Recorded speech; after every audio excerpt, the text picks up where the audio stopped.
நம்ம பெங்களூர்ல இந்த மாதிரி அமைதியா, மனசுக்கு நிம்மதி குடுக்குற ஒரு இடம் இருக்கு உங்களுக்கு தெரியுமா? நாங்க இந்த இடத்துக்கு கடந்த 1 வருஷமாவே தொடர்ந்து போயிட்டு தான் இருக்கோம்.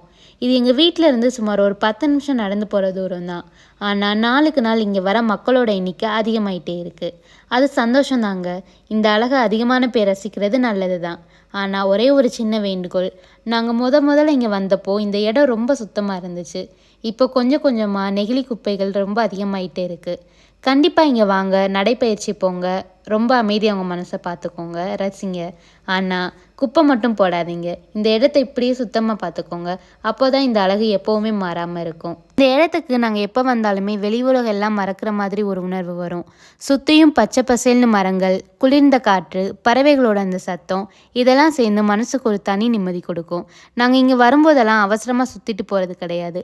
கொஞ்ச நேரம் நடைப்பயிற்சி பண்ணுவோம். அப்புறம் அமைதியா ஒரு இடத்துல உட்காந்து சுத்தி இருக்கிற இயற்கையை ரசிச்சுட்டு நேரம் செலவழிப்போம். சில நேரம் பேசிட்டு இருப்போம். சில நேரம் ஒரு வார்த்தை கூட பேசாம அந்த அமைதியை மட்டும் ரசிப்போம். அந்த காற்று முகத்துல படும்போதும், மரங்கள் அசைந்து ஆடுறத பார்க்கும்போதும் மனசுல இருக்கிற அழுத்தம் கொஞ்சம் கொஞ்சமா குறைஞ்சிடுற மாதிரி இருக்கும்.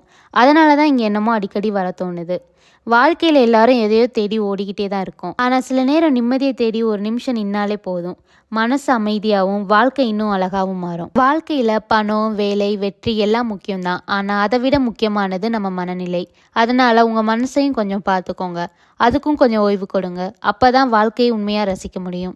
Bye bye. அடுத்த வீடியோல பார்க்கலாம்.